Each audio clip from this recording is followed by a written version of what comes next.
Përshëndetje të dashur miq, ku takuam përsëri në kanalin tim në Kuzhinë me Zonjën Valbona. Sot për ju kam zgjedhur një recetë shumë të lehtë për t'u gatuar, pra një ëmbëlsirë, dhe kjo është tespishtja.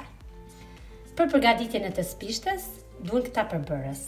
Duhen 350 gram miell, 150 gram gjallë, 150 ml vaj, 300 ml qumësht, 2 kokra vezë dhe 1 lugë çaj sodë buko ose sodë që përdorim për ëmbëlsira. Kurse për shërbetin duhen 400 ml ujë, 600 gram sheqer, 1 fek limon dhe 1 pako vanilje që është për aromë. E kemi zgjedhur enin që do ta gatuajmë. Hedhim qumshtin. Hedhim vajin. Hedhim gjalpin. Dhe lëm derisa të valojë. Në momentin që do të valojë, do ta hedhim sodën dhe do të vazhdojmë me miellin. Masa ka filluar të valojë, tani do ta heqim nga zjarri. Do t'ja hedhim sodën e bukës pra. Ja si e fryri. Tani do të bëjmë avash avash hedhjen e miellit. Nuk do ta hedhim gjithë sasinë e miellit për një herë, po do shkojmë duke hedhur avash avash dhe duke trazuar.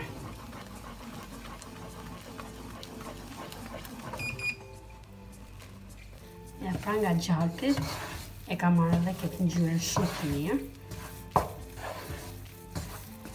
Pra në këtë moment është trazuar komplet mielli me gjalpin dhe me qumshtin dhe me vajin. Nuk ka ngel asnjë fije mielli, pra shikoni.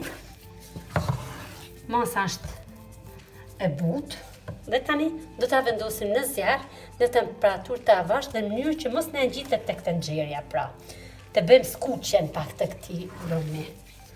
Tani do ta vendosim tek zjarri dhe do ta përzijim për disa minuta, pra për 10 deri në 1 çerëkore. Dhe do të kemi kujdes që mos na ngjitet tek tenxherja pra. Në qoftë se shikojmë se po na ngjitet, duhet t'ja ulim temperaturën pra dhe ta përzijmë avash avash në temperaturë mesatare.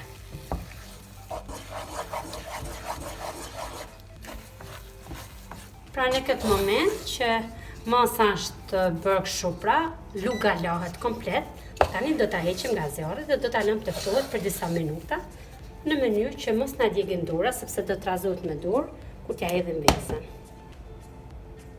Gjatë kohës që ftohet brumi i tespishtes, ne do të bëjmë shërbetin pra në mënyrë që ta bëjmë sa më shpejt recetën.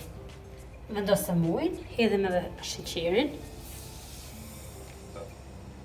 Dhe në momentin që do të valoj, do t'i lëmë të zinë edhe për 5 minuta, pra që të trashet pak lëngu. Dhe në atë moment do t'a heqim nga zjarri dhe të bëjmë hedhjen e vaniljes dhe 1 fete limoni. Ja, pra si që shikoni, tani shërbeti ka filluar të valoj, tham do t'a lëmë vetëm 5 minuta, sepse shikoni është e trash, se saqësia e sheqerit dhe ujit është perfekt.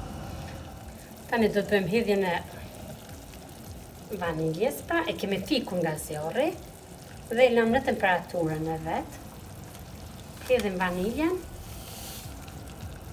sepse jep shumë aromë shërbetit dhe njëkohësisht hedhim edhe fetën e limonit.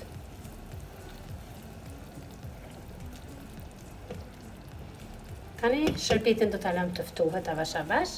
Brumi është ftohtë për mrekulli. Do të bëjmë thyrjen e vezës.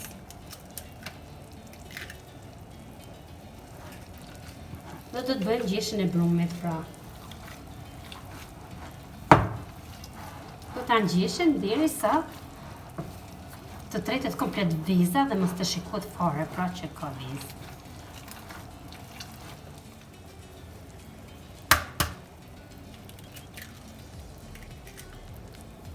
Dhe kështu veprojmë edhe për vezën tjetër. Ja, pra në këtë moment që shikoni që brumi është bërë kështu, e shikoni si omlet? Ja sa e bukur është, pra kjo është brumi karakteristik i tespishtes.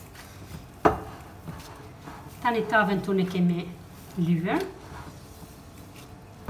ose me gjallë, ose me vaj, dhe bëjmë hapjen e brumit, pra. Ja.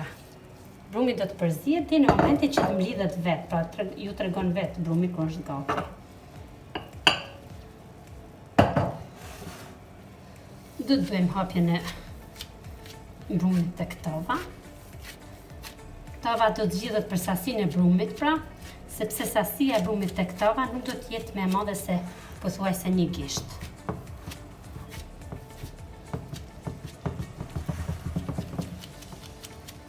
Tani bëjmë prerjen e tespishtes, pra.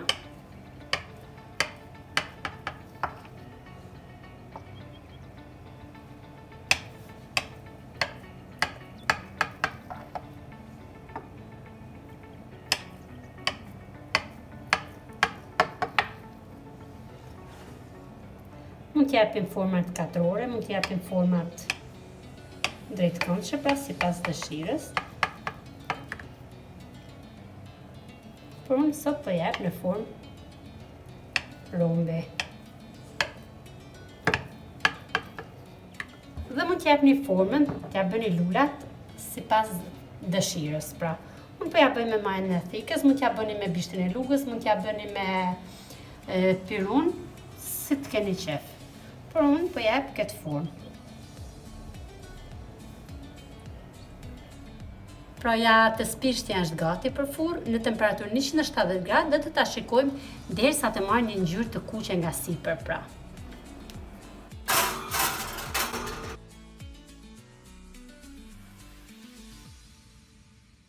Ja, pra ta shikojmë. Është pjek shumë mirë. Thamë edhe në fillim që nuk rritet si volum sikur ëmbëlsirat e tjera, pra, rrit punat mos që ka qenë. Tani do t'ja hedhim shërbitin. Shërbitin e kemi pak të nxehtë, pra, nuk është i vakt, kurse ëmbëlsira është e nxehtë.